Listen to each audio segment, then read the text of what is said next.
Wake Up Barstool starts now.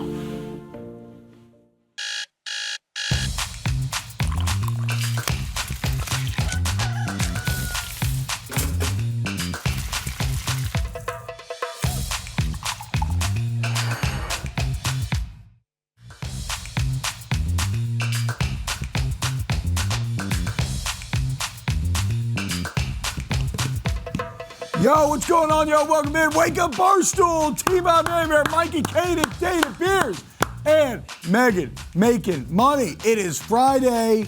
It is the big boys edition of Wake Up Barstool. I hope you were touched by that opening segment from me and Mikey Katic. We were locked in and dialed. Of course, recreating one of the great halftime performances of recent memory, up there with Red Panda, Quick Change. This was the Cavs halftime show. Beautiful. Which I just imagine they put this together. I don't know. I loved it though. I can't stop watching.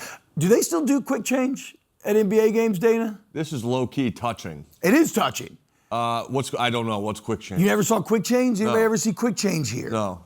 Oh man, growing up was one of my favorite halftime acts. It would be like these magicians that would just change outfits. Like at the end, they would just like throw confetti, and somehow the woman's dress would completely change. Oh yeah, they're the best. I love them. I did a documentary on this guy. I forget his name, but he would stack chairs, and he would basically be standing on top of like 15 chairs at the halftime show. Did you? Was this pre-Barstool documentary? No, this was here. It was me and Roan did it. It was awesome. It Buddha Ben. By the way, Dana, a very skilled documentarian. Hey, Unbelievable. Documentarist. Very good. And although we've discussed it many times on this show, our local Barstool Basketball League, the Juggernauts went winless, but the journey, it is quite an interesting story, and it's out now on the YouTube channel. Dana shot it all, edited it all, and it is absolutely fantastic. Go check it out. Check it out. Boys, okay, so coming up on today's show, though, we're going to check in on Super Bowl 60. Obviously, Dana's a massive Pats fan. The Live Bet lads were out there just last week getting to watch that Pats-Denver game firsthand. They were in the blizzard.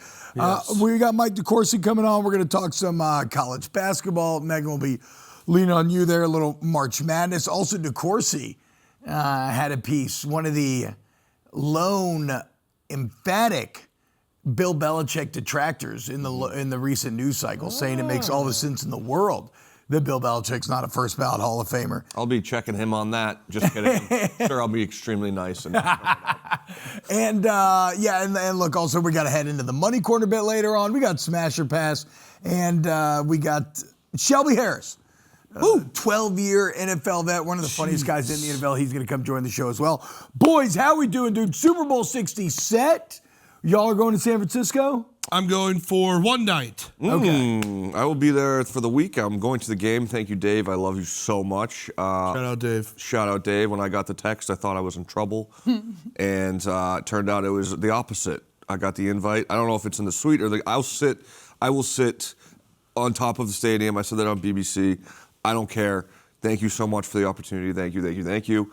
I'll be there for the week. I'm very excited. Super Bowl week at Barstool is a good time. So excited to get fat and happy during the week. Is there a Pats fan at the company that Dave is not sending to the Super Bowl? I think Dante might be out. I think he's in. Oh, is he? Yeah. Oh, yesterday I was hearing murmurs that since he bet against the Pats at some point, that Dave was kind of holding that over his head. I could be wrong, but that was murmurs around the office. So who are all the Pats fans that we have here, though? I mean, There's so many. It's a Tank. There's so many. It's probably Fasoli. Hogdale, Fasoli, Oh, God, everybody's going. Hank.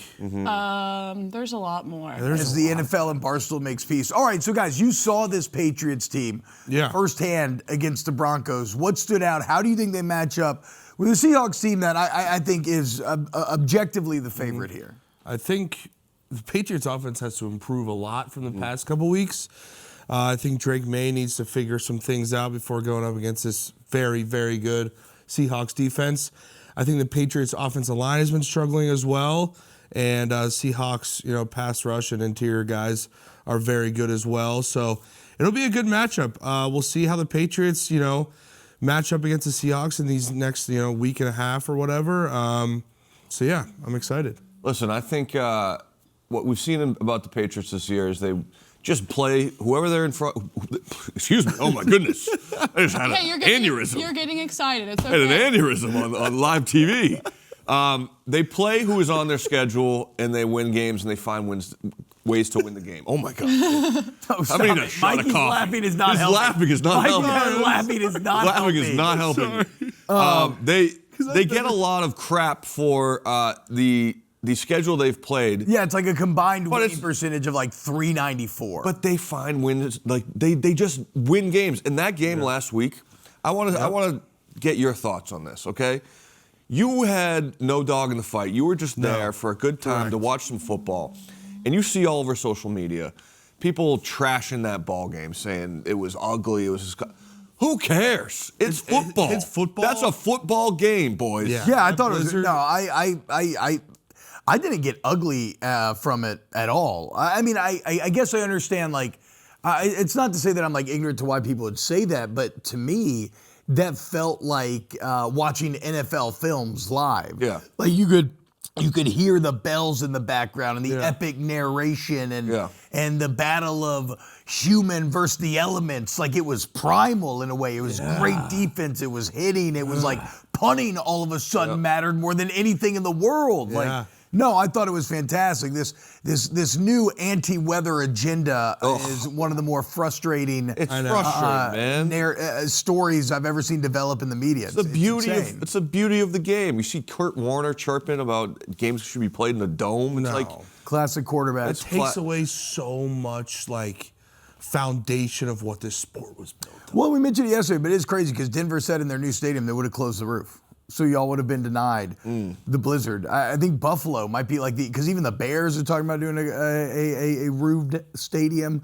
Buffalo is not though. Okay. And I said it yesterday, but in the land of the blind, the one-eyed man is king. I've and if always everybody said else that. goes I've actually always inside, said that. I've said that I forever. have heard you. Yeah, I've said it yesterday. As of recently. I said it yesterday, yeah. But like that's a real thing. Like if everybody's going to go that inside, one then more time. in the land of the blind, the one-eyed man is king. That's true. Because they're different. So if everybody else is going to go inside and look to play in perfect conditions, if you ever have to go to Buffalo and that happens, like they're going to have a distinct advantage over anybody. Love it. Yeah. So we were in the stadium, and it was like probably 30 degrees. It wasn't terrible. We were bundled up and we were fine. And then out of nowhere, it just turned and it started snowing like crazy, and it got super cold. And me and Katic were just sitting there looking at each other like, okay, this is kind of nuts. But I was enjoying every second. I'm sure you weren't because you didn't have a dog. I was and I wasn't. Like there was a point where the wind was blowing so hard from the left and the snow was smacking me in the face. And I'm like, I'm not rooting for anyone in this game. I'm rooting for my boy. What was the general crowd reaction? Did the Broncos fans seem to feast on it? It happened so quick. It really did. It just came out we of got nowhere. to the stadium and it was beautiful blue skies. Sun was out. We get in the stadium. It it's was still, really pretty It whenever started you getting a guys got little in. cloudy, a little gray, but then bam! I'm like, Yeah. whoa! Yeah. What But the hell is going on? it was one of those like I'll remember that game forever. Just Yeah, as a sports it's fan. one of those It was just memory so games, cool yeah. to be in it, and the people that complain, get out of my face. Yeah. That is football. I think it was maybe this last game or the game before. I saw a tweet when you guys were out as like the live bet lads. And it's like imagine rooting for your team and you have these two guys next to you rooting for incompletions. Yep. And I laughed so hard at that. Just like them in like full outfits with their little like what is it called? The Those skillet K-Lo caps. hats. They have like Fair the point. Newsboys, Fair like point. Peaky Blinders hats running around the live bet lads. I like how Katic wears his off to the side. Oh, It's yeah. swag. But T-Bob, there's just there's something about this team. I'm telling you, like Yeah. it's a good point.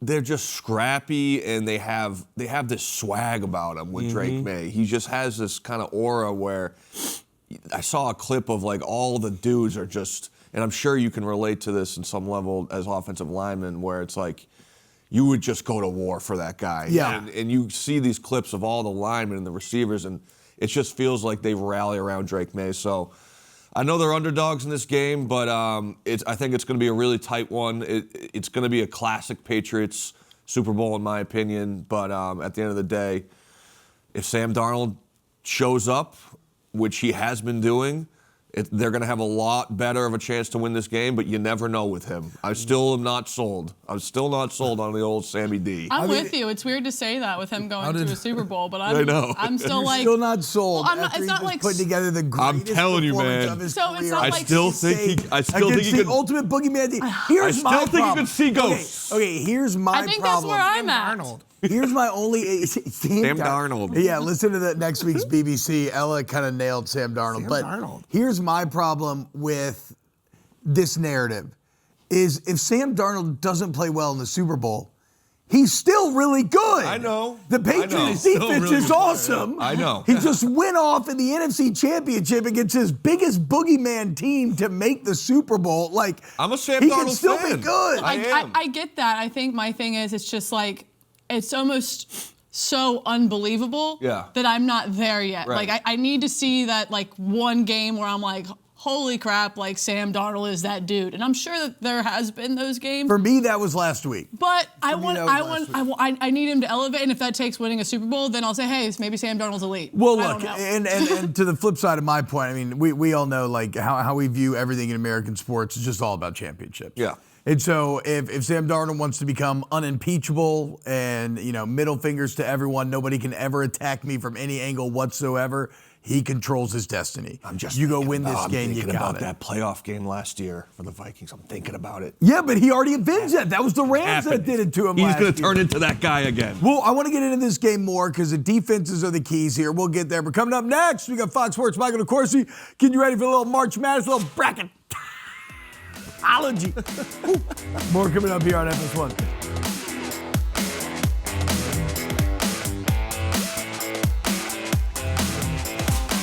What's going on, y'all? Welcome back to Wake Up Barstool here on FS1. Right now, it's my distinct pleasure to be joined by expert bracketologists here at Fox Sports. You also catch up with the sporting news, Big Ten Network studio analyst. Talking about Michael DeCourcy. Mike, what's going on, man? How we doing? Thank you for waking up. Good morning, gentlemen and lady. How you doing? Good morning.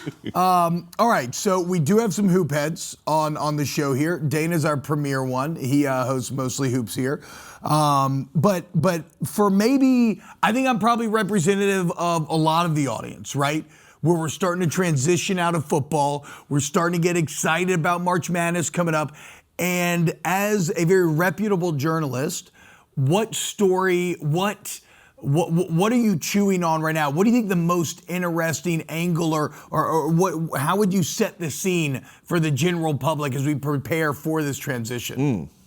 What I would say is that when I do the brackets for Fox, which appear every Tuesday and Friday on the Fox Sports socials and on foxsports.com, what I would usually have at this time of year is a struggle to find enough good two-seed teams or three-seed teams.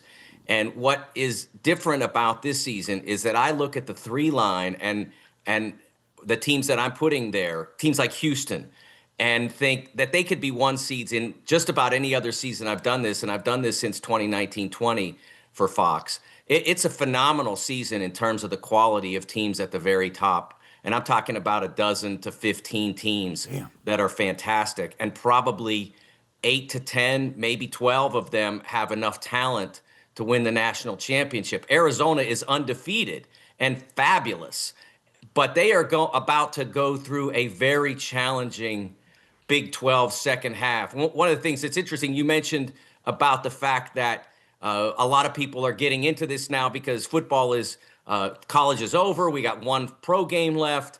Well, the networks know that and the leagues know that. So a lot of the best games in the big conferences, especially the Big 12 and Big 10. Tonight on Fox, you have Michigan and Michigan State playing. One of them will be a 1 seed today when I do my bracket. The other will be a 2 seed. Damn. And that's how all of February is going to be. And these teams are so good this year that these challenges, these showdowns are just going to be fabulous.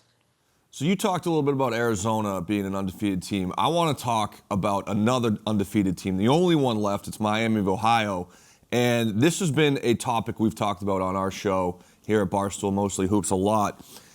I want to know what you would do if you were a committee member. Say the Miami of Ohio Redhawks go undefeated. They make their conference championship game and they lose.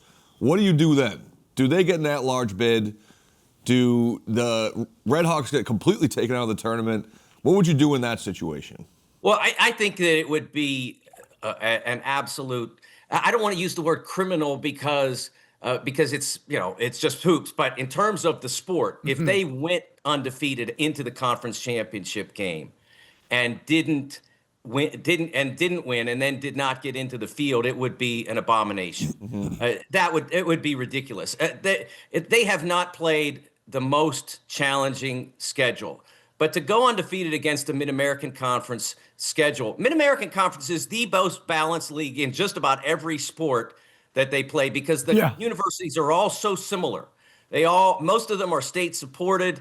They have similar facilities. And so if you're able to go undefeated through that, and it's going to be a real tough road for them. They've had a lot of close games lately. They've won a couple in overtime. So it's going to be hard to do that. But the scenario you paint, that team absolutely has to be in the field. Mike, so that's kind of a discussion about some of the smaller schools. When you look at the big dogs, the Big Ten, I mean, especially at the top, seems very, very strong right now. I mean, obviously, you got Purdue, Michigan State, some of the more, this is an Indiana guy right here, some of the more traditional powers. Indiana just got a win over Purdue, so but here's Nebraska playing Nebraska ball and whatnot, and Illinois back. Who do you think, out of that Big Ten grouping, who do you think is most poised for a deep run come March? Well, the team that has the best chance to win the championship would be Michigan. They have multiple pros. Yexel Lendenborg is going to be a first-round pick. And one of the things that I've always wedded to when I talk about winning the championship is you have to have those first-round picks. I mean, it's basically all of college basketball history, certainly in the modern era. If you don't have that player or those players, you don't win it. And I stood next to last year at the Final Four. I stood next to Kelvin Sampson and heard him say this team was built to win it. And I'm like, Kelvin, man, you didn't have any pros. You didn't have any first-round guys. You had a lot of great college players and an obviously fabulous coach, but you got to have those guys. Now he does. In the Big Ten, Michigan has those players, and that's one of the reasons why I believe most in them in terms of winning the championship. But Illinois also does have those sorts of players, and you could maybe say Michigan State does with the way Jeremy Fears is playing. So there's a few teams that could win it all. All right, so I have a question on that same note with Michigan State, obviously tonight. So you said that Michigan could be poised to make a run in the tourney. How do you think that this game is going to play out? Because in my opinion, obviously the coaching and the way that they are getting their players are much different between Izzo and May. May is looking to get the biggest, baddest guys out of the transfer portal. Meanwhile, Izzo is trying to, still recruit and develop his players. Obviously, that's going to play a little different in regular season versus tournament. How do you think you see the game playing out tonight?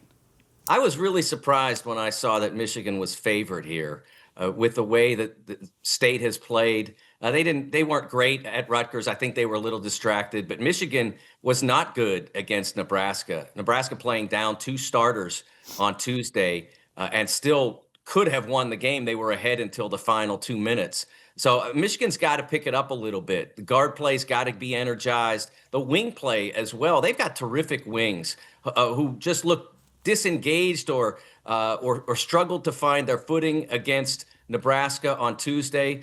I'm very curious to see the one advantage, the huge advantage that Michigan has in this game, or at least on paper, is Jeremy Fears. He's been controlling games at the point, getting big assist numbers, starting to show that he can score as well. And that's the one question that Michigan has to answer, is that point guard spot. So it's a big opportunity for the Wolverines to show that, yeah, we've got the guards to do this as well, not just these 3 big front court guys. Hey, Mike, I know absolutely nothing about basketball, so I'm going to ask a very generic question here.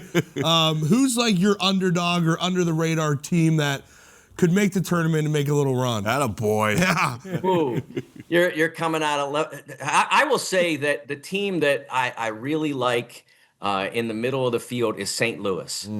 St. Louis is consistently winning. Their coach, Josh Shears, took Indiana State to the NIT Final Four a couple of years ago, and a lot of those same guys are still there.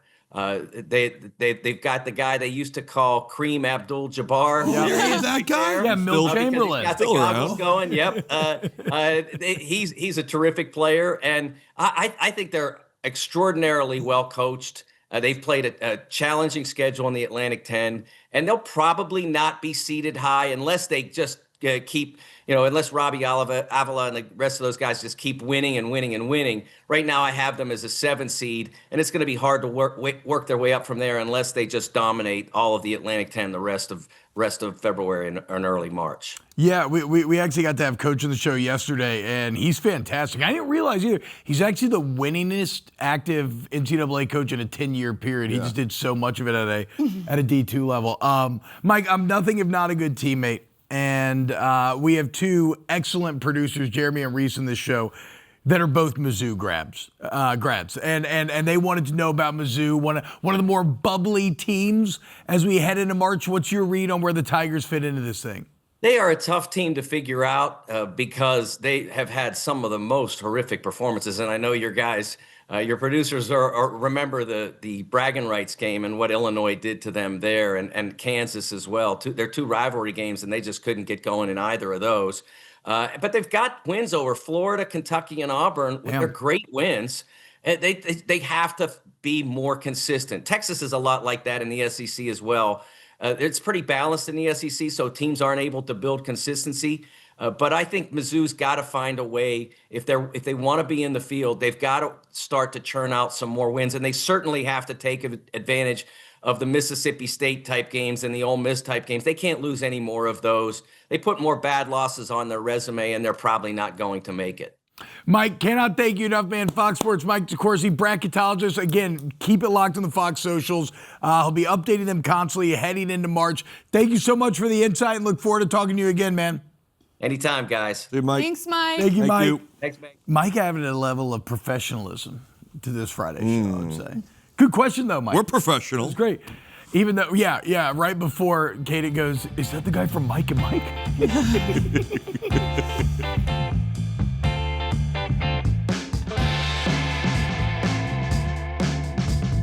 Carson, if you throw another tiny basketball at our cups, I'm going to fight you. You're 22 years old, okay? Grow up. You have to do what we say. Grow up. You know, Grow when up, I was a dude. child, I liked childish things. But Grow now up, I'm a man, dude. Carson. Grow up, dude. Learn a thing or two from Grow this up and crew. get a Yug station at 30. Yeah. Yeah. We're not on track, dude. Welcome back to Wake Up Barstool Friday. We got the Money Corner coming up here in a little bit. But check, by the way, guys, Ask Wub, hashtag Ask Wub on Twitter, and we'll get to it at the end of the show. We'll answer Dan has a all of question. your most Can I pressing ask queries. Wub? You can ask Wub. What's going on? Wub listeners and watchers, I need to stop looking tired. I look tired at all mornings, evenings, afternoons, dusk, dawn. You have a nice Help sparkle me. in your eye. Send me what I should do. Should I do eye patches? Should I do green? You know how people put green stuff on their face? Mikey, I got you, Help babe. me. I got you. Makeup. Should I start Like I said, doing Mikey. makeup? Call him Mikey. Well, that's because Tweedledee and Tweedledum over here become interchangeable in my brain. I've never seen We're becoming the same person. I've never seen 2 human beings connect on the natural level that Dana should I and do Mikey makeup? I am just, I'm sick of looking tired. I Dana, promise I'm not that I tired. got you, bro. Look, if you want me to put you on the makeup game, I can teach you my routine they taught me. We can do that together. I'm down for makeup. I'm down. Also, Well, if Meaghan, you're down, I'm down. All right. Meaghan, do you do the eye patches? Because I bought some at Costco the other day, and they feel great in the morning. I do. What are you showing me, Carson? I put like a little bit of Makeup. like certain moisturizer, and then I put it on so all of the moisturizer sinks into that really thin under eye skin. So I just have tighten it up. such tiny eyes, it just doesn't even matter. We all have tiny eyes on this show. All of us, every time we take pictures, they're like this big. Yeah, I You guess have that's true, beautiful actually. eyes. You have beautiful eyes. You do have beautiful eyes, Mikey. Whenever they're big. But no, Dan, we can fix it. We can fix this up for Okay. sure. And they can send in. I want to Ask Wub present as well. as beautiful as I can on national television. How about that? Well, you know what's beautiful, in my opinion? Yeah. Offensive line play. Yeah. And Katic, have you seen this? Have you seen the new award that's going to be given out at the NFL Honors Really? next year? The Protector first of ever the Year? NFL Protector of the Year That award. rocks. The O-line is getting some shine, baby. The big boys. One person? One person's going to win it. 6 finalists. The finalists this year's are Broncos tackle Garrett Bowles, Dolphins center Aaron Brewer, Chiefs center Creed Humphrey, Broncos guard Quinn Miners, who we featured on this show, Lions tackle Penei Sewell, and Bears guard Joe that's like Thuney. the Of course, 6 best. all of these guys, first team All-Pro, save for Brewer, who's right behind Humphrey, second team All-Pro. That's so cool. As hard it is for me to admit this, I think it should go to an exterior offensive lineman, like a tackle. Oh, come on, I dude. know, but look at the edge rushers that we have. No, I mean, it's a tougher job. It's objectively a tougher job. But I mean, I love Creed Humphrey's a guy that I've been watching for a long time, ever since he was at Oklahoma. And then Quinn Miners is like an absolute dog. Yeah.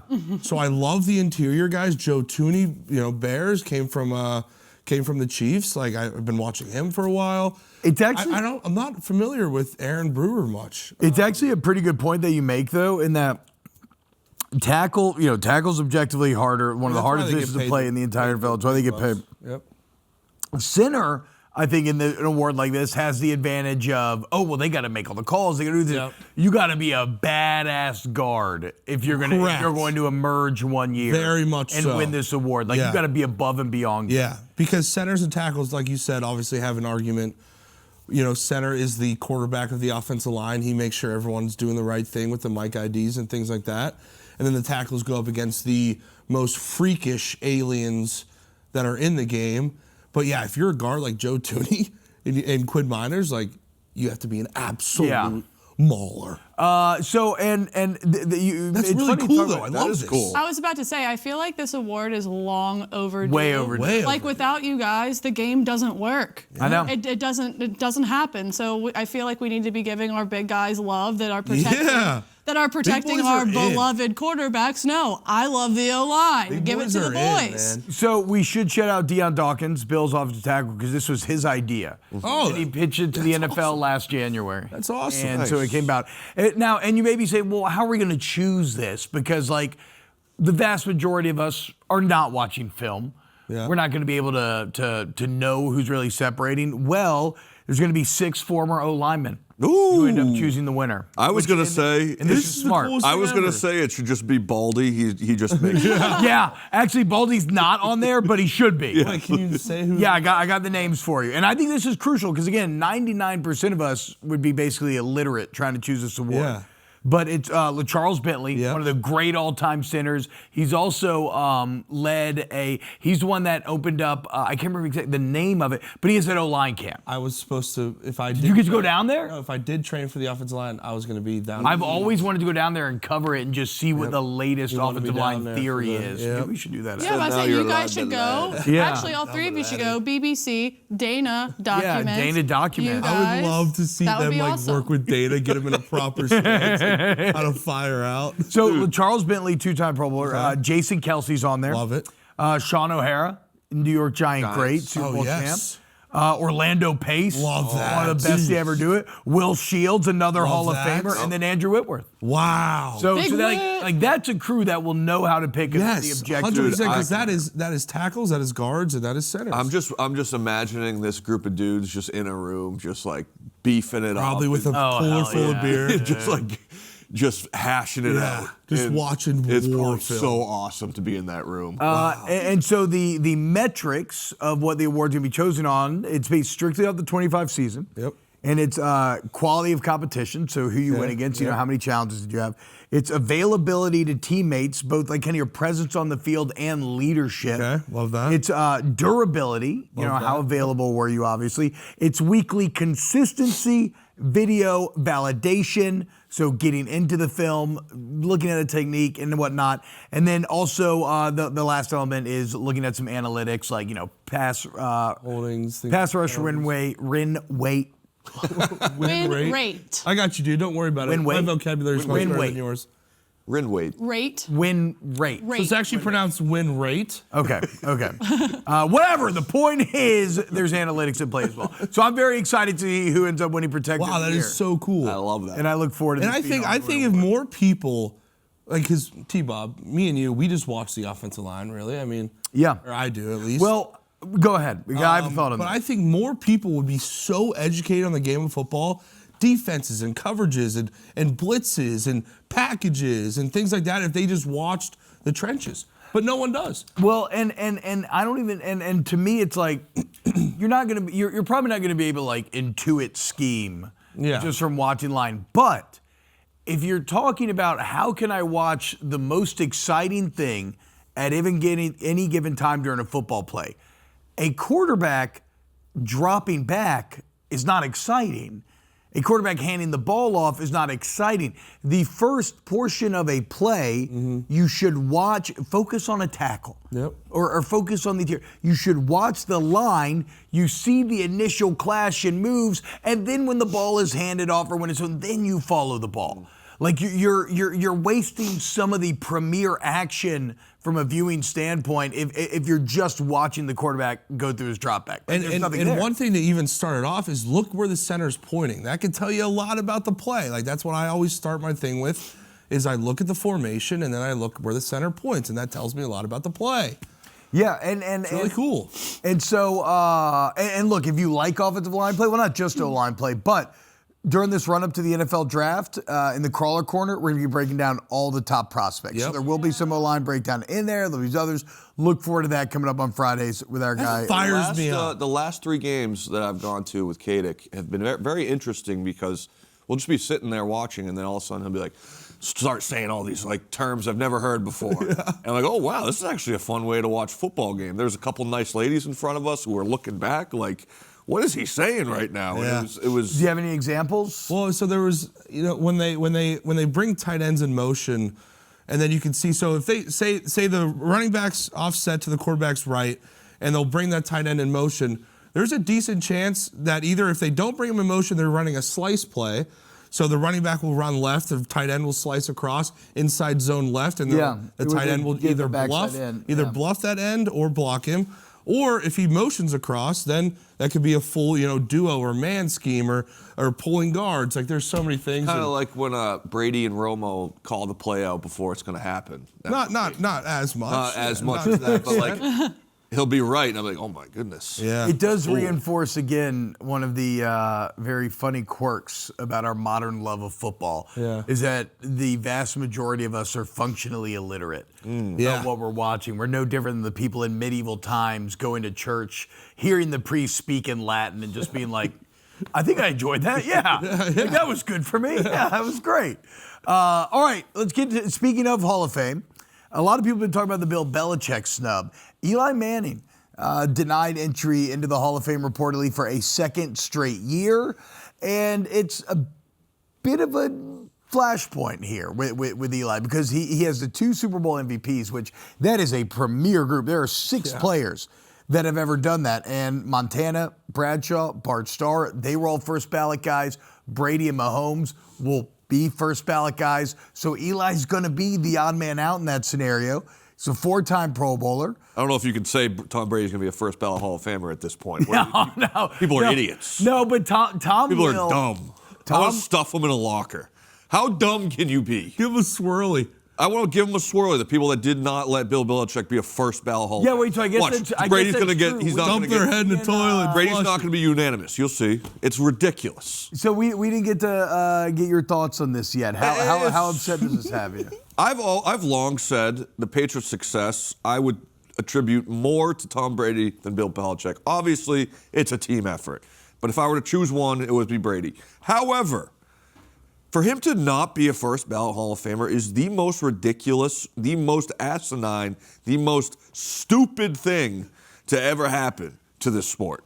And it's a turning point for these voters to just get out. I want to swear so bad right now. I'm not done. I want to swear so bad right now. How do you look at what he has done since he took over the New England Patriots? And I'm not the first person to say this. I won't be the last. How do you look at that resume and say, He does not deserve to be in the Hall of Fame. I know I'm beating this horse.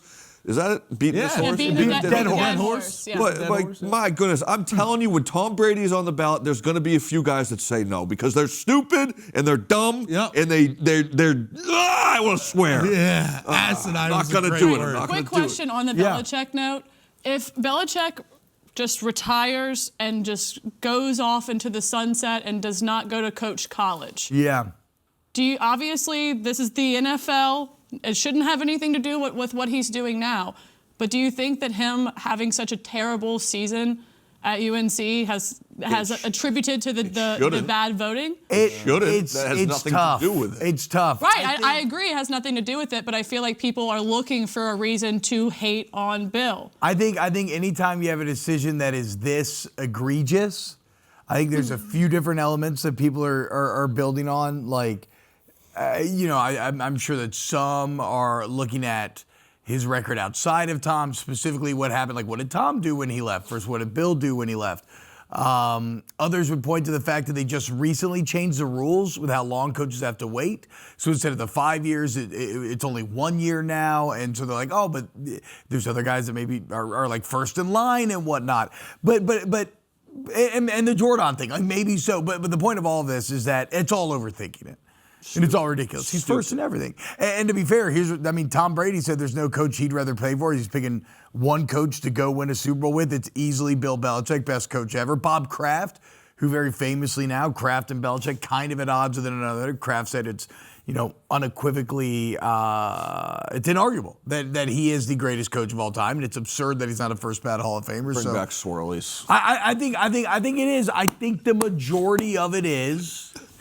Bring back swirlies and put these idiots in a toilet. I think the majority of it is a lot of people suffered at his hands, and this is a way to kind of get back at him. And you could build it on some of the arguments I just talked about and Deflategate and Spygates, the gates, which Deflategate is insane. I don't know. Like, I remember covering it and bouncing back and forth from reading, like, does this matter? Does this not matter? And then I read something from Brad Johnson that kind of, I was like, okay, so this doesn't matter at all.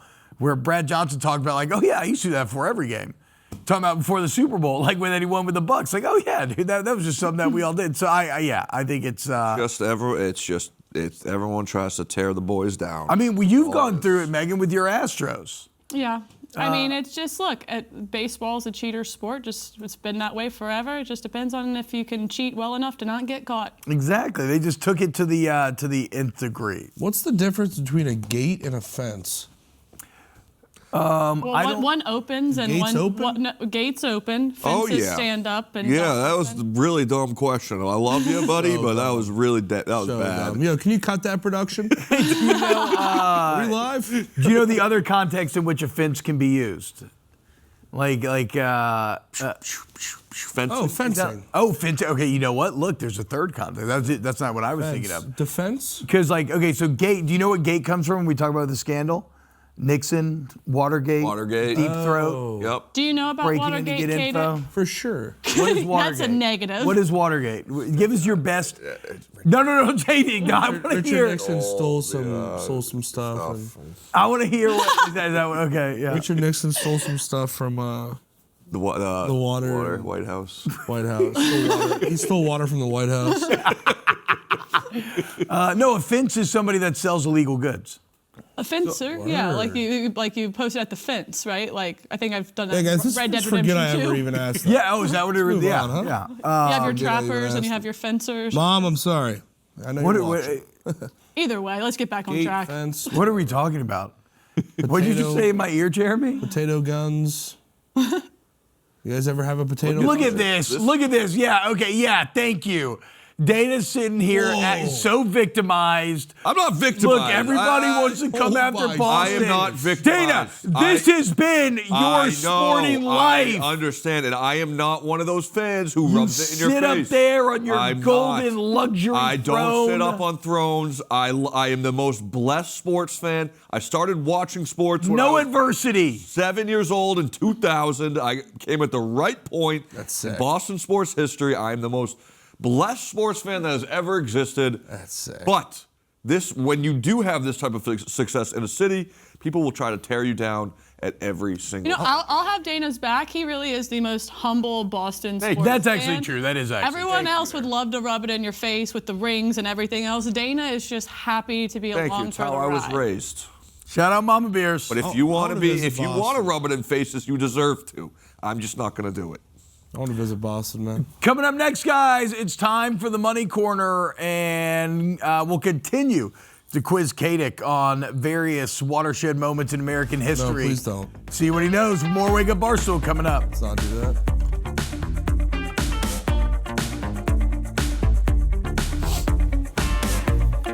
Welcome back to Wake Up Barstool. We're about to head to the Money Corner, but first, Michael Katic, what is the Boston Tea Party? Boston Tea Party, I do slightly know. They were taxing. Yep. They were taxing. Who was? Who was taxing The it? British Yep. were taxing the Americans. Yep. And they just threw all the tea in the Boston Harbor. Yeah, there we go. Nailed it. Yes, let's go. All right, baby. Katic, now finish this. No, All right. No taxation without. Representation. There we go. Bang, boy. Let's go. bang. Hoosiers. All right, Megan, it's time for the Money Corner. Megan Makin Money, take it away. I'm so fired up. All right, guys, welcome back to the Money Corner. We're going with college basketball. We have 3 picks. They're a little wordy, so stay with me. First up, we're looking at Kent State at Akron. We're going to go with Akron minus the 11.5. Big spread here, but I like the Zips and their offense. They are 11-7-0 ATS on the season and 8-1 in the MAC. They are on a 7-game winning streak, scoring an average of 13.3 points per game, more than opponents. They will be home tonight, where they are perfect 11-0 straight up. Not as great against the spread, 5-6 ATS, but keys to covering: shooting efficiency, making shots early and often, shutting down Gillespie, who is not related to Colin, fun fact, and also winning the turnover battle, extra possession, extra points. So yeah, I like them here. Who doesn't love Maction? Give me the Go Akron Zips minus 11.5. Next 2 games, a little bit bigger on the docket. We're gonna go Providence at Villanova. I like Providence here. They've had some bad luck, in my opinion. They are the best 9-12 team out there right now in college basketball. I thought that as well. They play everyone tough. Nova did beat Providence in their house about a month ago by 6. And while Providence is on a 2-game skid, they're hanging in very tight in games. They lost to number 2 UConn by 6, Georgetown by 3, and then overtime, I believe even double overtime with Marquette by 1. This is an old school Big East rivalry. Providence is not going down without a fight. Nope. Give me the plus 8.5. And last up on the docket, we talked a little bit about it, Michigan at Michigan State. Obviously, both teams really good. Michigan is fun to watch. They are tall. They are very athletic. They have a lot of, as I said, big names from the portal. However, Michigan has not covered the spread in 7 straight games. Damn. And most of those have not even been close. Is Michigan overrated? Maybe. In conference play, they seem like it. Now, Michigan State is coming off a double overtime win at Rutgers, where they were lucky to get out with a win, but I do think that they were looking ahead to this game. And as I was talking about with Tom Izzo and Dusty May, how they're recruiting, yes, Michigan does have stars, but Michigan State has a team that is gelling. They're going to be at home tonight, little bro versus big bro. Give me Sparty on the money line. go. Those are the 3 picks in the Money Corner. First college basketball of the year. Let's cash in and come back a little richer on Monday. Let's go, Megan. Megan Makin Money, and the Money Corner been killing all year long. Dana, 30 seconds. Do you have any take on Michigan State, Michigan tonight? I have a take that Michigan looked horrible. Not horrible. They looked not as good as they should have been against Nebraska at home. So they might be heading into one of these skids we're seeing, like Purdue's lost 3 in a row. Maybe Michigan's not as good as we thought they are. So I'm going with Megan's pick here, Michigan State. I love that analysis. Game's coming up on Fox. It's going to be fantastic. What's coming up here is hour number 2, Wake Up Barstool. Still got a lot to get to. Don't go anywhere, guys. More on FS1. No taxation without representation.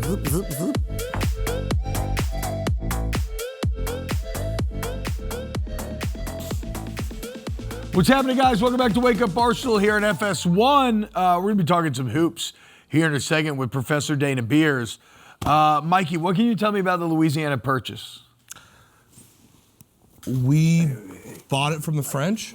Right? Yes. Land. We bought land from the French. Yes. Land. Land. I just said that. Oh, land. all right, cool. But didn't it? I know we bought the land from the French. I know that. Do you know who sold it? Like, do you know who kind of the leaders of America and France would have Thomas been at the time? Jefferson? Davis- Yeah? Davis Clark. Okay. And who led France? This is a big one. He's famous. Napoleon? Yeah. There we go. I'm going to say he passes again. One of the That was greatest, huge. Show me the money. American deals in history. Show me the money. Napoleon had to fund those wars. There's a lot of French Cajuns down there. That's why I knew that. Beauty and brains. Yeah. That's Those what damn you are dirty over there. British forced my low people. side on each. Those damn dirty You know what's British. sad? Francis taught me both Watergate and Louisiana Purchase, and I don't know. You don't remember I don't any of remember it? any. But you know what you do remember, Dana? Jersey numbers. I do. It would be so cool to have a brain like France. I did. It would be cool. I did a NBA. I tested myself on rosters last night. I missed 3 guys. On the whole NBA? I'm mad. What do you mean? I usually get every single one. I can ask you like any player in the NBA and you know his number? No. Like I Rosters. can name the rosters of the team. He does know numbers What? really well, Yeah. though. Just all the teams. Yeah. Well, I missed 3 starters? guys last night. 3 guys in the whole I messed league. up. In the I whole usually league? get all of them. He's a demon, dude. Dana, that's a touch of the tism. That's crazy. It's darn near problematic. Savant-like. It's darn near problematic. Our brains all work in different ways. All of us have to be smarter in some. Hey, I like you know. sports. We gotta- You like history, you like history. Yeah, you dump your brain, you dump the Watergate, you dump Louisiana Purchase, and you retain NBA players. Yeah, Saquon Tomlin. Timberwolves. Cavs. Can you name that Warriors team that started the other night? Because I Yeah. didn't recognize a single name yes, from that group. Yes, it's ugly. Okay, so Let's talk ball. could you name the Pelicans right now? Yeah. Okay, so this is all to kind of establish the bona fides of our guy Dana going into NBA fides? talk. Yeah, I think it's pronounced bona plural? fides. I'm not sure. Plural. But the Bucks right now, Dana, as the NBA trade deadline, February 5th, right around the corner, and the Bucks seem to have taken center stage. Yeah.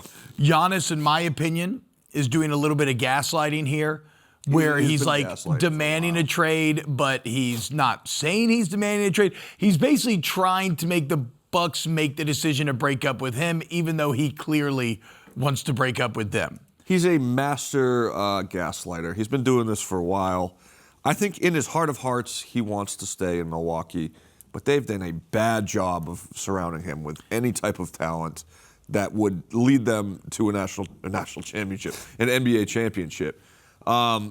It's again, it's up there with, like, we talked about it yesterday, but some, like, it happens more in baseball maybe, but like the Marlins and Nationals, it's one of the worst post-championship management runs that I've ever seen. But here's the thing. He got that city a championship. Yeah. So I think at this point, he shouldn't have a problem with saying, I did what I came here to do. I've left it all out there, because he has. He has played through a lot. He constantly shows up, and he's played with rosters that haven't been great. So I think at this point, he's well within his rights to say, I did what I came here to do.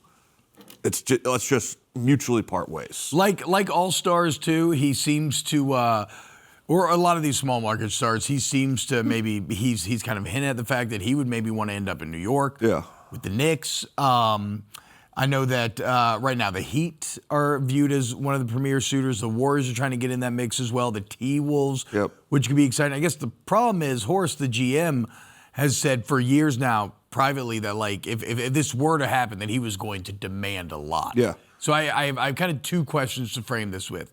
Where do you think you would want to see him? Like, what do you think is most interesting? And does that differ from where you think he could actually, like, what's most realistic? Where do I want to see him?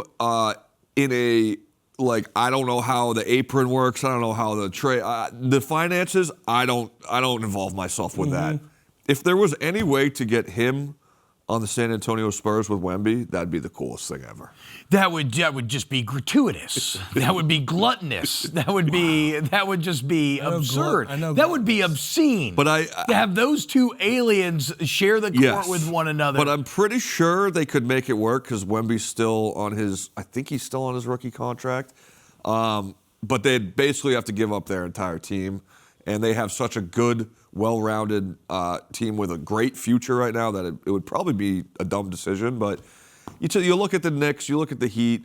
I think it would be a fun situation seeing him on, playing an MSG every night. But I also kind of like what the Knicks have going, and you don't want to ruin your future you have with that team where they were knocking on the door of the finals last year. Right now, they're positioned to be possibly one of the best teams in the East. So it's tough. I think it's going to be one of those situations where it might be a team we didn't see coming, like maybe the Houston Rockets or something. But you see what the Bucks have been doing to surround him with, like it was Damian Lillard last year. They thought that was going to be their big hit. He gets hurt. And now this year they bring in Miles Turner, and that's like their big move. They bring in Kyle Kuzma last year. It's just not enough. And if I'm Giannis Antetokounmpo, which I'm not, nailed it. I'm Dana Beers. There you are. I'm sick of it, and I'm ready to pop out. I'm out. Now, I'm a big Ant Edwards guy, and so him and Ant playing together, I feel like seems very exciting. But kind of your point about building something, that deal would likely have to involve like Julius Randle and Naz Reid, bunch of like. Would it almost be too much? Do you think? Like, could you give up too much for Giannis and kind of upset what you've been building on some of these teams? It kind of depends what team you're talking about. But the T-Wolves, I would give up Randall and Gobert, whoever it is, in a second for Antetokounmpo. Because you pair him with Ant, that's instantly a team that could go toe-to-toe with the Thunder and probably beat them. And honestly, they don't have too many young stars or really young assets off their bench. They're all kind of like mid-level players. So if I'm the T-Wolves and it's a realistic option, I would go for it. Of course, the Heat, if it gets to the offseason, if this trade's not made by the deadline, the Heat will be one of the premier suitors. I read that they could get up to 4 first-round picks involved in the mix. Yeah. Pat Riley. It's all about draft picks. And honestly, I'm not well-versed on who has what type of picks and who is, mortgaged their future the correct way. I am not the guy to ask. I like just watching ball and watching with my eyeballs. So I don't know, but I know it's probably going to come down to who has a lot of first-round picks and who can send those. I will say, speaking of the T-Wolves, shout out to Dana. He came on Quick Picks yesterday. Gave out, plus 8.5? 6.5. 6.5. Easy. Dana has been Easy dubs. killing the NBA. Katic, thank you, Meaghan. Katic, do you know who Desmond Bane is? Desmond Bane is... Desmond Bane. That was my first thought. Yes, is he on... I know the name, dude. Really? Yeah. Is he... Of the team? Raptors? No. He's on the Magic right now. He got 4 first-round picks. And this is a guy that he might have made an all-star team, probably not. He averages like 20 points a game. Wait, he got... The Orlando Magic sent 4 first-round picks for him. Ooh. The New York Knicks sent 4 first-round picks for Mikal Bridges, their third-best player. Wow. So you got to imagine what Giannis would command. Now, the only problem is, and I've lived this firsthand as a Pelicans fan, I saw Anthony Davis force his way out. And it was brutal. They ended up getting a pretty nice haul, even if they didn't fully take advantage of it from the Lakers. But I guess my issue is the Bucks do lose some measure of negotiating power here, right? If people know that the superstar wants out, potentially, so that maybe lowers the price into that range. Let's get to LeBron. So LeBron, he went to Cleveland the other night. Bronny had the sick dunk and whatnot, but LeBron looked emotional.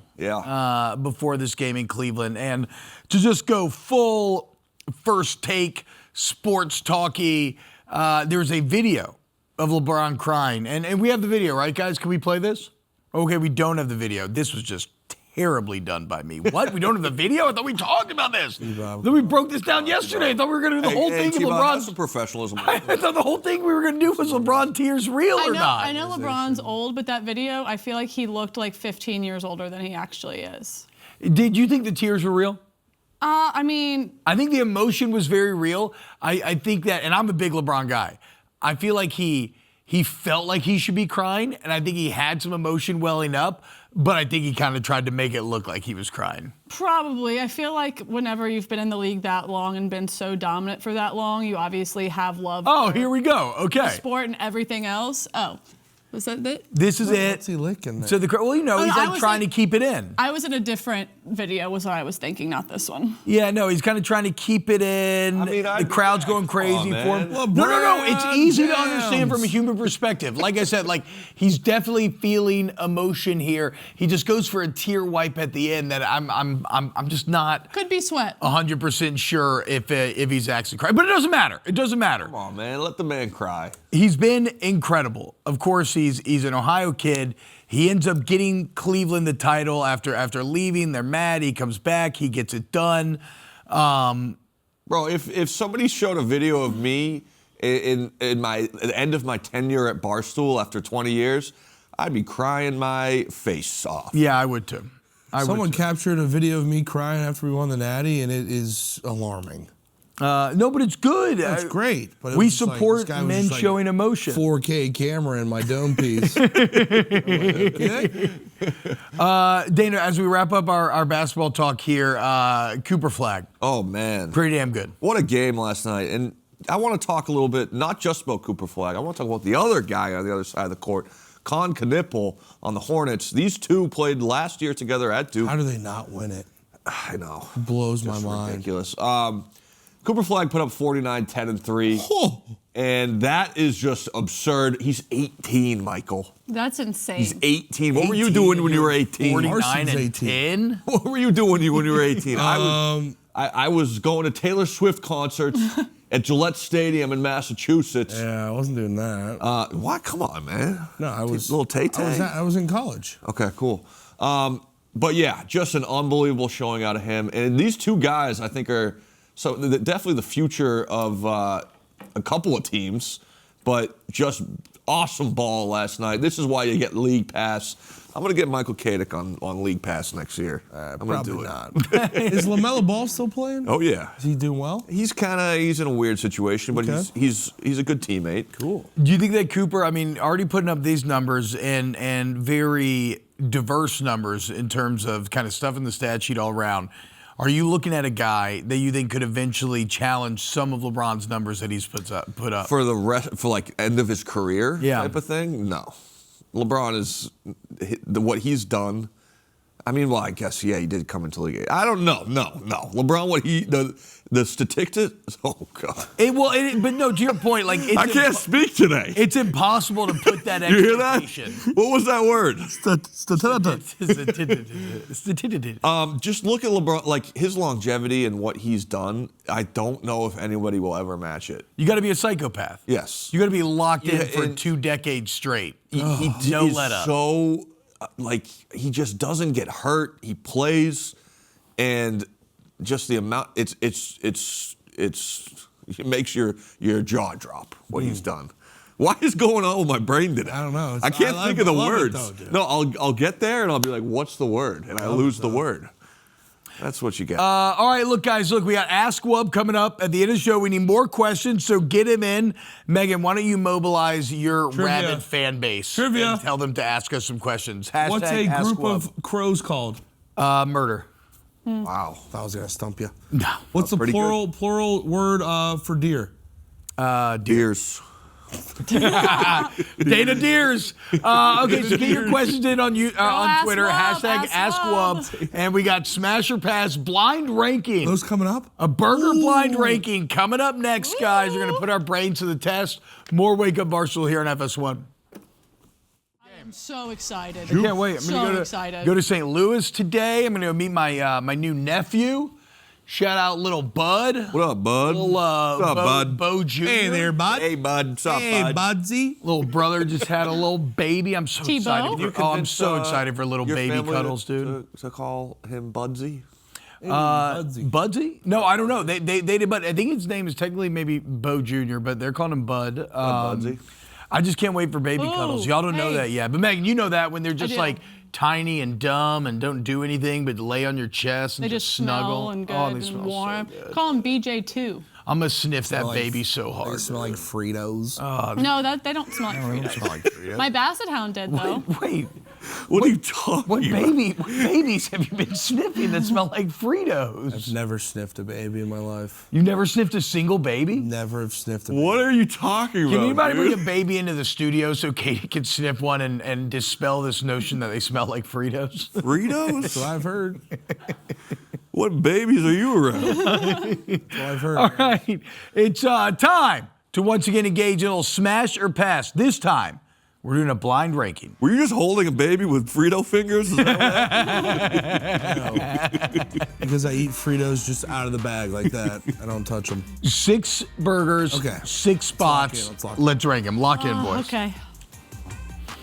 Oh my God, I love an egg on a burger, dude. And bacon. Oh, my. 5. We have 6. 5? 5. You think this is 5 out of 6? An egg belongs on a Oh, breakfast we have to do plate. a group consensus. I'm gonna go 4. An egg belongs gonna on a go 3. breakfast plate. I'm going 3. I like 4. 4. So where do We we? will 3. split the difference. 3.5. A 3 No, or no, 3? because your original instinct was 5. All right, 4. We can go 4. 4. 4. We'll split the 4. difference and go 4. I guess. I agree with you, Mikey. I think we might be screwing. I'm worried about the other ones that are coming. I guess, but that looks like An a egg top tier belongs. burger, dude. An egg belongs by itself. Dana, this is a horrible. Whoa! 6. 6 Get for outta sure. here. Way too much. This is Way this too is big. obscene. It would be way too messy. I love all the things on there. Except for the mac and individually. cheese. I thought we were gonna. No, get no, no. like I'm a saying McDouble individually, on but it. like How are you you put even that all, supposed it's to gonna mouth be. your mouth around It's it? gonna be just spilling everywhere. I'm all 6. set. I'm all Yeah. set. Bottom. This is performative here. And guys, Yeah. let's worry about our health for a second. This is just for pictures. I guess what disappoints me is like everything else in that burger looked amazing. Like the bacon looked quality, the bun looked quality, the meat looked quality, the mac and cheese is. But also there was one patty and But that all that reminds mac me, and cheese. like that picture reminds me of like whenever you see a Bloody Mary that has like Yeah. like a burger Yeah, it's all and for the chicken. pictures. It's Yeah, all no, for the pictures. no. Doing too much. Yeah, and it's a great point by you, Katic. Bad ratios. Bad ratio. Bad ratio. Get it out of my face. Get out of here. 6.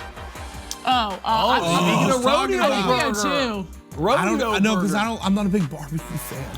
I think we got to go 3 here. All right, 3. Okay, I'll give you. We'll go 3. On a red onion? Yeah. I mean, this just makes me sick that this is ahead of the egg burger. I fully But- agree because but whatever. barbecue sauce I think is so overrated. Well, You're wrong. I don't know about that. I don't know. Those onion You rings look should take that fantastic. back.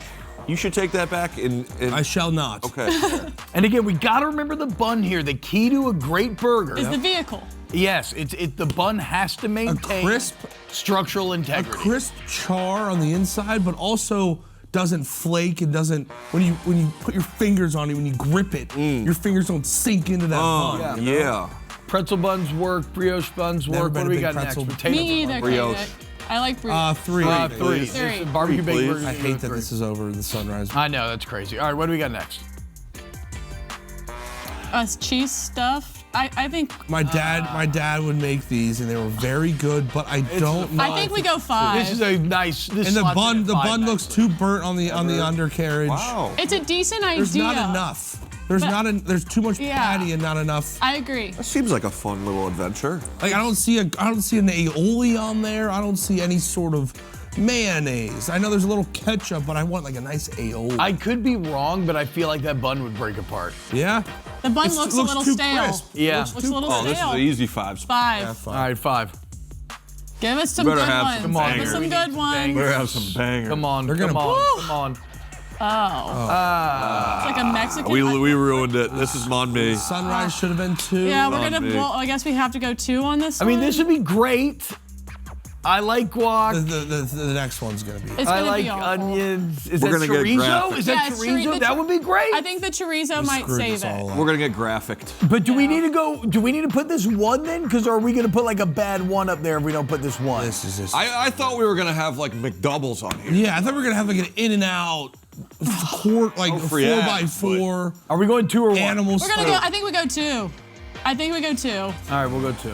And let's pray that something decent I comes think out. I so. ruined it. This AI. is my They're gonna- bad. I they're gonna ruined AI. it. But blind rank. They're gonna AI us. Like, come on. So come on. This is gonna Just suck. show it. Is that a chicken burger? Oh, veggie burger? Oh my. Way to go, graphics team. I don't even throw this whole list away. Yep. We're about to have to put Veggie Burger number 1 on our burger rankings. This. Speaking of The undefeated deep- days, did we? We're gonna get ratio. The God, deep dude. carnivore inside of me. Oh my No, God! it's gonna be a. Please, All right, nobody let's- screenshot this. Let's redo this. Nobody screenshot Let's redo this, and this. nobody share this anywhere. Let's redo this. Sunrise 1, Yes. barbecue 2, juicy Lucy 3, Yep. mac and cheese 4, south of the border. No, 5, south of the border veggie, above mac and 6. cheese. I would agree. South of the border above mac and cheese Yeah. only because of ratios. Yeah, south of the border above mac and cheese. What the production team did to us here is dirty. abysmal and dirty. It was dirty. That's And I'll all never Jeremy's forgive fault. them for it. Veggie Burger 1. Don't. I'll And never you know forgive what? them. They know how our minds work, and they knew. Yeah. They knew that was going to be the last. got one. outmaneuvered. I'm Yeah. sick to my We got outmaneuvered by our dirty The producers. fact that I wasn't like so excited about one of those burgers. And you know what it is too? The big boys right here, like this is gonna hurt our reputation. I think there's only one way to solve this, guys. you guys missed We're gonna have to eat a so cheeseburger. many. How about just a classic burger, a classic American burger, boys? like a oh, you missed the one of the most underrated burgers of all time is the concession stand youth football burger in the tinfoil. The cheese is melted into the tinfoil, Yes. Yeah. and it's like a hockey puck. Yes. That's the one you missed. Yes. So underrated. That's arguably that would have been number 1 on my list. Do y'all Don't forget the love or ketchup like packets. you get like a McDonald's breakfast sandwich and the cheese is melted on the wrapper? I love Brother. Yes. scooping I the lick cheese it off. the wrapper. Once I ate the tinfoil. So Graphics also, could somebody go to Dana's Twitter and or maybe not, I don't know if we can or not, did absolute numbies. but Kaylee, I just checked 55,000. Dana's beautiful, lovely wife texted him the other day. She was doing the laundry, and what popped up out of the dryer? He had a McChicken wrapper in his pocket. Yeah. A McChicken wrapper in his pants pocket. Incredible. Megan, what would you do if you found a McChicken wrapper in your laundry? There it is. We were talking about this, I think, just yesterday. I have found my son is the king of putting trash in his pockets, Yep. of all kinds. So, like every time I do laundry, I find at least like a football's worth of washed and dried orange peels. Hell yeah, dude. I'm a big fan of the trash pocket. My back right pocket is my trash It's pocket. better to do that than litter. Yeah, well, and like, small trash, it just fits in there. Don't use that back pocket for a lot of things. Well, here's the thing with what happened with this McChicken wrapper. I leave stuff in my pockets all the time, and my wife, whenever she does laundry, she finds it, and it's usually something of value, like I've left my Apple Watch in there, I've left my necklace in there, I've left many things, and so it's an ongoing thing with us where she likes to joke with me about finding stuff. Never in my days would I think there'd be McChicken though. I love it. I love it. I love it. It's $3.50. Love you, Kaylee. Nowadays, guys. Love you so Shout out much. Kaylee. Love you You're so the much. best. Absolutely insane. Thanks for doing my laundry. That was awesome. Yeah, that was that's very pretty nice cool. of you. It's a little like, Does it a lot. I'm like bad a little at it. like little note that you leave behind, just a reminder you love it. Yeah, Like, thanks. hey, this Thanks, is, baby. This is Here's, for a me. little trinket Maybe get her for some you. Flowers, yeah. Hey, I'm really bad at laundry, so. Well, you are about to go on a pretty kick-ass vacation too, yes, so. yeah. All right, guys, coming up next, we got Shelby Harris, NFL vet, 12 years. Man who made some headlines earlier this year for a couple different reasons. We'll get into it all and more right here at FS1. Don't go anymore. Wake up, Barstool.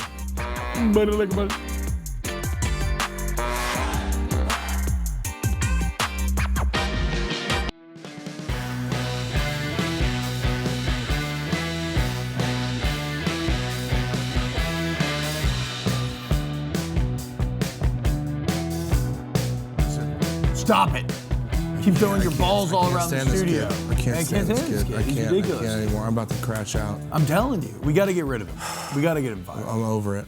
Welcome back to Wake Up Barstool here on FS1. It is my pleasure to welcome in one of the best characters we got in the NFL, a guy who defied the odds, 7th round pick, who's now going on, I believe, year 12 in the NFL. He's an 11-year NFL vet. We're talking about Shelby Harris, D tackle, playing in the trenches.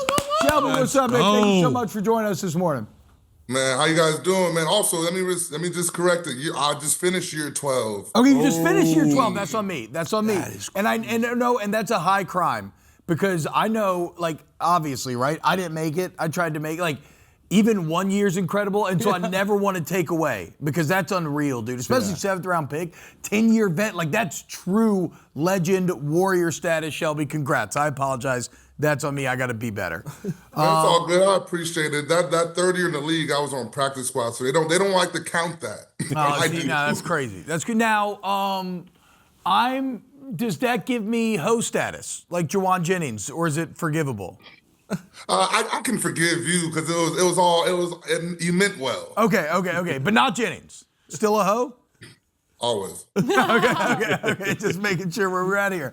All right, Shelby, there's a lot that I want to get to you with. You have experience with both these teams that are about to play in the Super Bowl, so I think that's some interesting stuff. But first, I want to get to a highlight from this season. Obviously, you part of the Browns on that very good defense, playing next to Myles Garrett.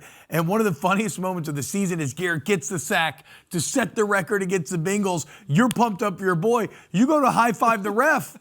No love. The ref doesn't. I mean, what's the deal here, Shelby? Look at this. The ref refusing to engage. Shelby finishes the fight there. Did the ref say anything to you after this? No, he just had a little chuckle on his face. He just smiled a little bit, but I was like, you're going to give me a high five. It was a big moment. We're going to celebrate. We're going to celebrate together. Because you see Myles over there celebrating, and I was like, ref, you're going to celebrate with me because I want to give Myles his moment. So I need somebody to come show me some love. Well, and so what was it like being a part of a line? Because when it's a very individual record, and Garrett's unreal, right? But like, a lot of that edge pressure has helped with great interior pressure. Like everybody's working together to make something like that happen. What was it like to be a part of that journey and witness it firsthand? It was really special. Even though, like you said, it's an individual type stat, it really was a team stat. That's the way we looked at it. It was the whole D-line. Like it took every single person to kind of come into their own and make plays to help free up Myles. If you think about the last 3 games of the year, every team did everything possible to try to stop him from getting a sack. Yep. So what we have to do as the rest of the D-line is we got to step up and make them take pressure off of Myles so that he can get it. And, by the end of the game, that was like the fourth quarter of that Bengals game when he finally got it. I'm just sitting there like, at halftime hit, I'm like, oh no, we can't let this happen. And so then that fourth quarter hit and he got it. And I just think you saw what type of person Myles is by the excitement that everybody else had. Yeah. Everybody was just so hyped for our boy. And, we really wanted to get that record for him, but it's really for us. It's more of like we all contributed to that, NFL record. And, we all fought for it, and we're so proud of him for achieving it. But we all are proud of ourselves for even, being along for the ride. You're going to be there, right? And every time that clip is showed in history, NFL history. High five in the ref. You'll be right there, high five in that ref. Shelby, what about this? It would have been nice if he would have gave me something else. But, he would have gave me some love back with it, though, but he didn't. But before we start talking about other teams, I want to keep talking about you for a second because, like I said, you started Wisconsin, ended up at Illinois State, 7th round pick. It's impossible to make it this long in the league, even if you're a top round pick. Like 7th round pick, the odds are completely stacked against you. If I had gone back and talked to you at that age, at that time, would you have ever envisioned that you would be sitting here over a decade later still playing in the NFL? Well, it's funny because when I came in, I was a true defensive end, standing up sometimes, with my hand in the dirt every once in a while. And I remember specifically, it was, I came in my rookie year, I ended up playing with like Justin Tuck, Charles Woodson, Lamar Woodley.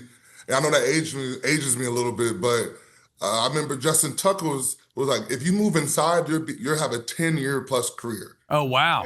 And then he said that to me my rookie year. And he was right, so then I moved inside and I found my niche and that was 12 years ago, which is crazy to even say, but that was 12 years ago when he said that, and he was completely right about it. So, sometimes you got to listen to your vets. They might know a little bit more than you do, and in this case, he definitely knew, and so I got to give him some credit for that one. Shelby, I'm a big film nerd. I love watching offensive line film and defensive line film. What are some things, going into a game week, a prep week, what are 2 tendencies you see from an offensive lineman where you're like, all right, I might have some success today. I might, is it he opens his hips more? He doesn't have a good inside hand. And when he's punching, what are some things you look at? Well, for me, specifically, if a guy is a puncher, I'm in heaven. Gotcha. Because I love to be able to use my hands and I'll count the steps because a lot of people will punch when they feel threatened. When you get a little bit closer, and usually if you're on the inside, that's on the third step. Yeah. Those hands are going to come up, so you got to be ready to swipe them down and rip and get vertical and go make a play.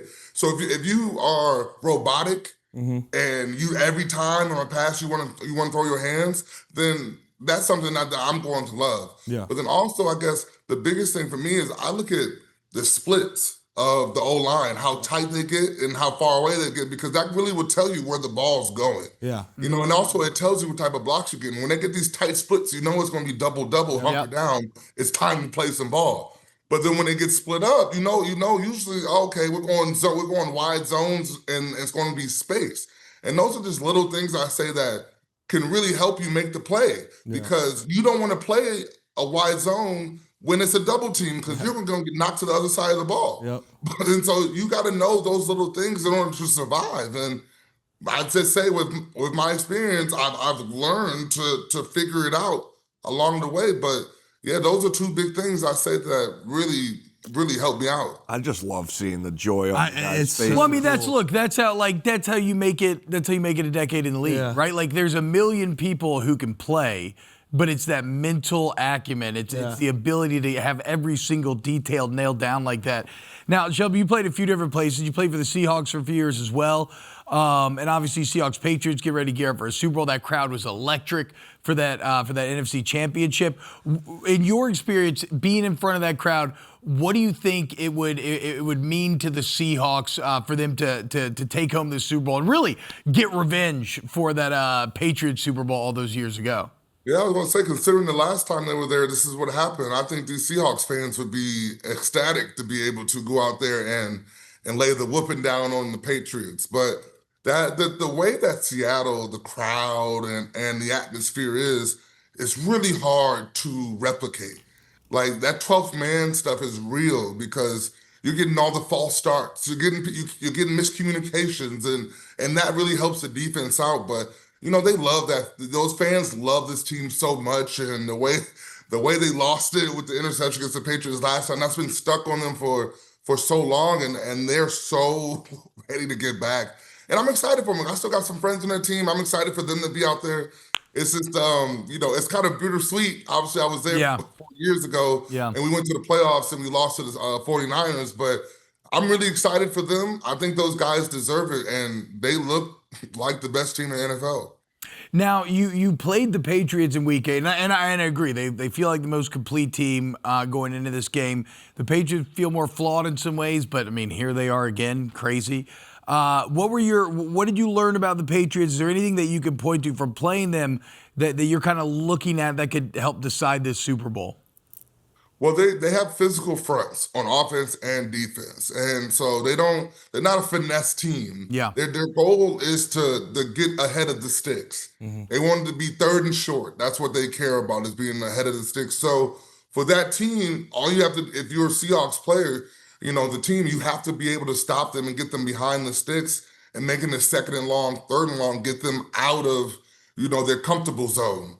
And make Drake May, who, has struggled the last couple games, but also has played some great defenses. You got to get Drake May to go out there and try to make a play for this team and got to stop his legs. Yeah. Drake May, they said when we played him, they said he played at a 4.3 play speed, which is Mike Vick status, if you really think about it. Wait, they said he played at a 4.3 play speed? They said he played at a 4.3 play speed. Wow. Damn, dude, that's insane. Vanilla Vick. So, scrambling and taking off, and, he's beating the fastest linebackers, and DBs have to go catch him. I mean, he's not little.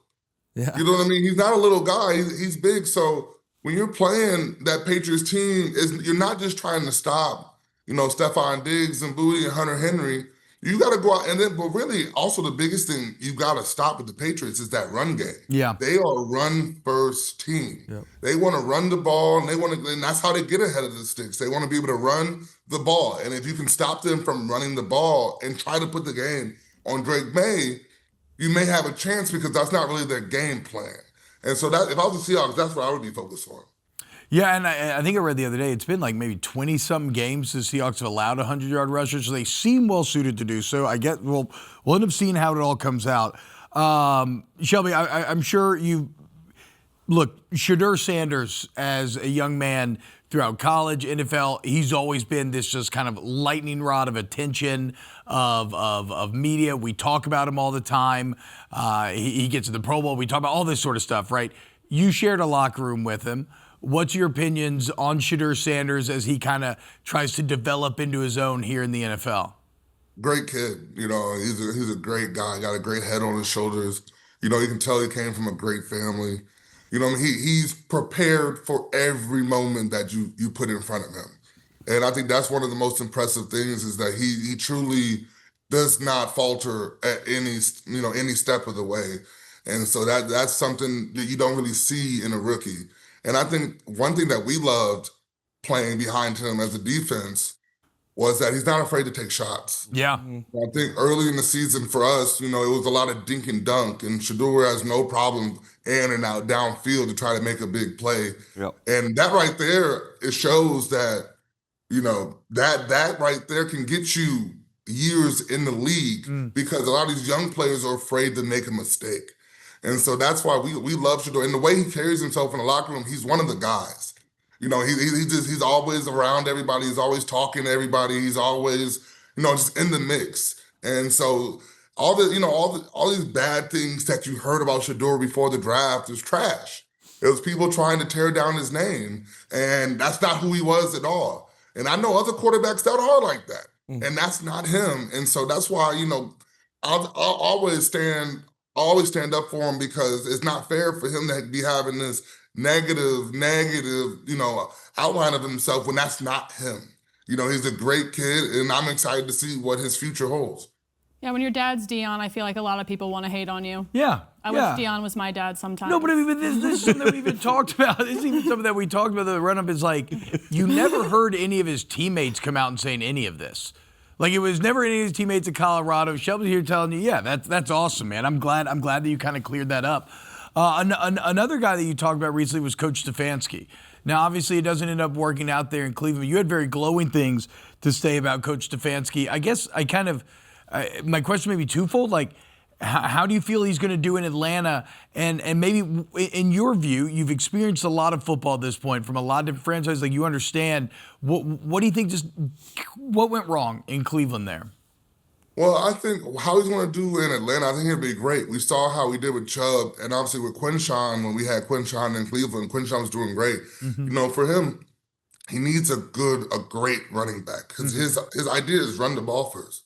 He wants to be able to run the ball, and then his whole game is play action off the run. So I believe that having Bijan down there in Atlanta, he does have his pick of quarterbacks. You got Kirk Cousins, Michael Penix.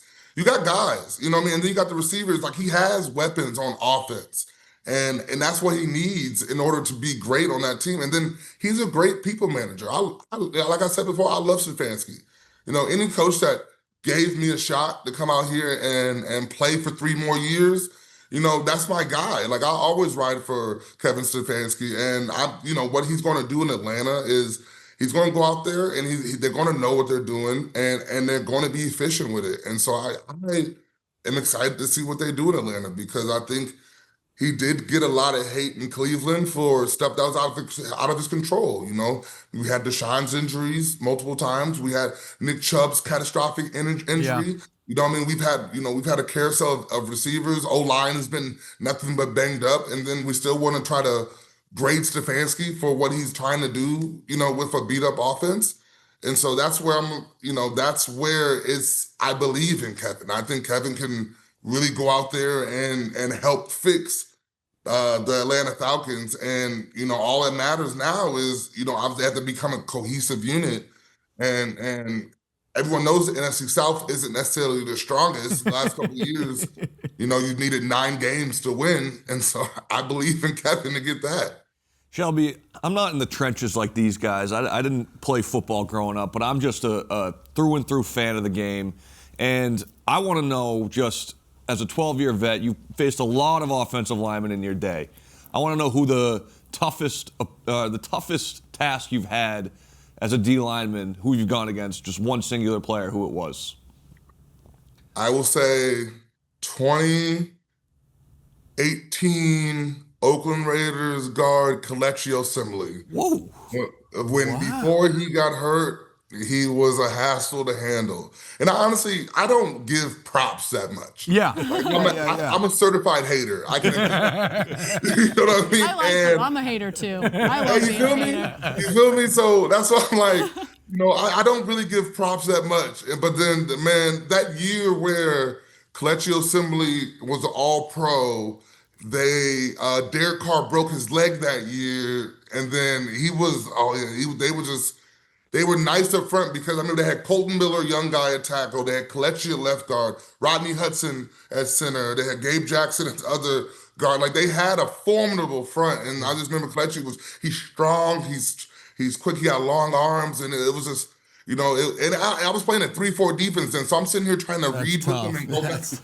It was just, it sucked, but I would say that was definitely probably the best play up. Well, now I got to think of a question about for him to be a hater of. Who did you hate the most? I don't know. No, I'm not saying I hate anybody, but I'm definitely not going to give you any compliments. Okay, all right. You know what I mean? I'm the quickest one to talk trash to people, and keep it fun. You guys but.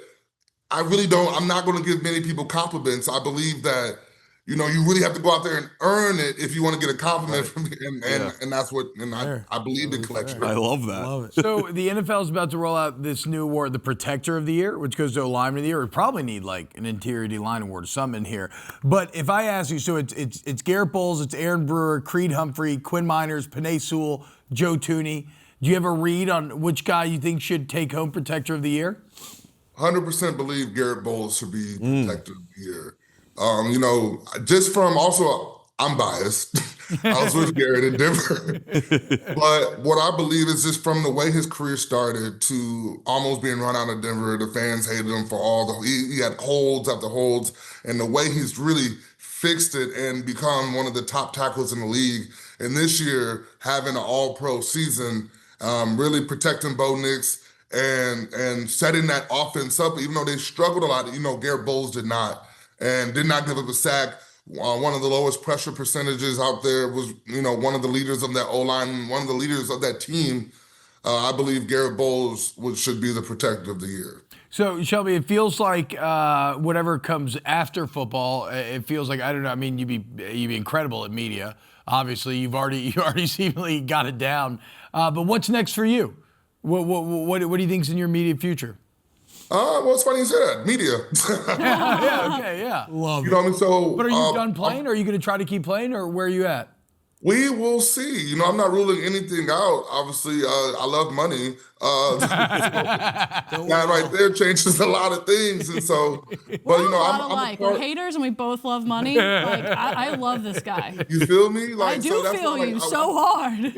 I'm part owner of a production company called Guerrilla Sports. It's prevalent in Denver. And I really has podcasts everywhere. We work with Woody Page and the other Tom Green, and we got Chris Harris Jr. We got people with podcasts and stuff on Guerrilla Sports, and I believe that I have my own podcast on there, Where the Harrises, with Chris Harris Jr. and Ryan Harris, and I really like the media realm right now, and because I feel like it's a lot of frauds out there. Yep. I feel like it's a lot of people who talk about the game, and they know about the game, but they're talking about it like they don't know about the game, and it pisses me off. And so I like to bring an honest, real approach to media where will never have to back down from anything I say, because what I say in the media, I can say to somebody's face, and I think a lot of people in the media don't have that approach. Love that. I think if you can still be entertaining, you can still be real, and still have integrity of what you're saying and not have to do it for clicks.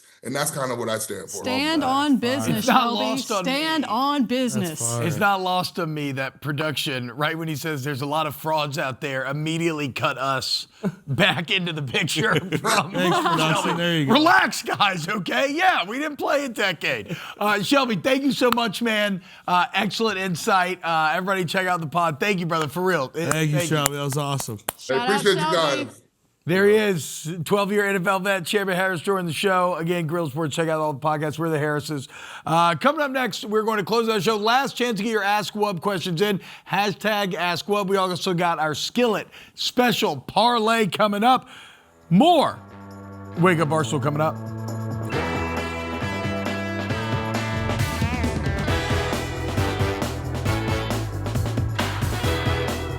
What's happening, y'all? Welcome back. Wake Up Barstool FS1. It's time for our Skillet special parlay. Let's rip it. So we got a little Ask Wub. All right, here it is. Megan, what is this? This is Cleveland State I plus love that the mascot. 7.5 Look at that, dude. Against Milwaukee Green Bay. So they did already beat them. I believe it was like a month or two ago, kind of by a lot, like 15. However, Cleveland State has kind of been on a roll. Their last two opponents, Wright State and Youngstown State, they beat them both, and both of those two were able to beat Milwaukee Green Bay. I think this is a large enough spread to where Cleveland State can hang around. I like the 7.5 here. All right, there we go. Cleveland State plus 7.5. The Vikings, I assume. Dana, who do you got? I had to check this line and see if I was going crazy or not. The Pistons are dogs at the Warriors. I think they're about plus 102. What? I had to see if the Pistons had injuries. They have Jalen Duren and Cunningham in. The Warriors do not have Jimmy Butler for the rest of the season. Surprising. Pistons, money line. Bang! All right, Katic, give us Going to your the game expert- tonight, Blackhawks money line. Why you Going to the game tonight with Oldie. Okay, yep, shout out Blackhawks. Shout out. Let's go Hawks. I'm going Michigan State money line. Michigan. I don't know. I'm excited to watch. Hey, I think, you know what? Maybe this is one of those random ones that we just win. Yeah. Everybody's just kind of shooting from the hip here. Yeah, why not? Plus 1,700. Go play the Skillet special, guys. And if you're not playing the special, at least play Dana's play, because again, he's been on fire. I am a savant. Ask Wub. Let's get to it. What do we got here, guys? Pose you have a time machine. You go back and witness one sporting event. What would you choose? Ooh. Miracle on Ice jumped into my head. That would have been sick. Cheering for country is always super fun. Yeah. Watching them beat those dirty communist Soviet bastards. Yeah, give me the Miracle. I might back you on that. I might back you on that. Megan, do you have a future on a basketball national championship or maybe something to sprinkle out? Not as of yet. I have to transition my brain from football to basketball. I've been trying to do that over the last couple of weeks. So I have my eyes out, and I am ready to find the team that might be able to do something crazy for me. Houston. Who will be NBA MVP? Shout out, Sean. Who will the MVP? Dana. Who should the MVP should have been? Yep. I think it's going to be, let me think here. I think it's going to be... If Jokic qualifies, it should be Jokic. I'll put it that way. I was going to say Kyle Korver. He just has... Are we going to look at an SGA back-to-back? Dude, they're not that good. They're not that good. Wait, the Thunder aren't? No, they've lost 4 out of 5 games. Oh, good God. Everyone was saying how good they are, and they're not. All right, boys, it's time to go eat a skillet. Y'all have a great day. We love you. We'll see you on Monday. More Wake Up Barstool. Love you. Gaggle.